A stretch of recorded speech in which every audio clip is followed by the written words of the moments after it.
Ngayong araw nga po pala mga idol, ipapakita ko pala sa inyo, ito nga po pala gagawin natin na simpleng bulaklak lang po na ibibigay natin na sa ating mga mahal sa buhay. Ito nga po pala yung una, ito nga po pala at kumuha ko ng dahon. Yan nga po pala natin ilalagay yung bulaklak na ating ibibigay. Siyempre po, sundan nyo lang po para po makita nyo kung paano gawin. Ayan nga po at makikita nyo mga idol at sinisimulan ko na. Para po ngayong Happy Valentine's sa February 14 at wala po tayong pambili. Ito nga po pala, sundan nyo para makita nyo kung paano po gagawin. Ayan po, lalo na po yung mga liblib na lugar, mga sa probinsya, yung mga simple lang po. Pero po doon sa mayayaman, huwag nyo na pong panoodin dahil meron naman po kayong pambili at para lang po ito sa mahihirap katulad ko. Alright, syempre po ayan po mga idol na okay na po.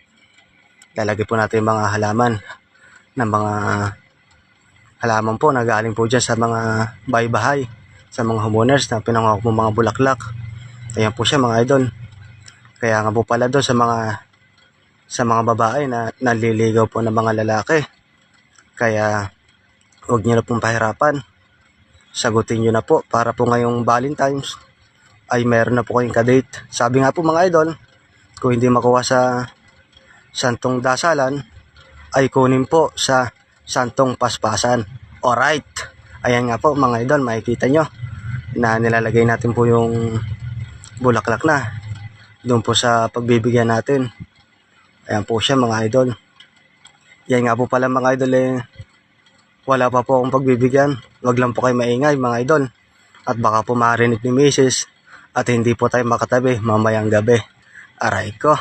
Ayan nga po mga idol na syempre po mga idol, i-comment nyo naman po kung nagustuhan nyo.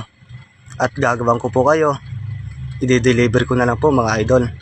Ayan po mga idol at hanggang dito na po mga idol at Happy Valentine po sa ating mga nabubuhay.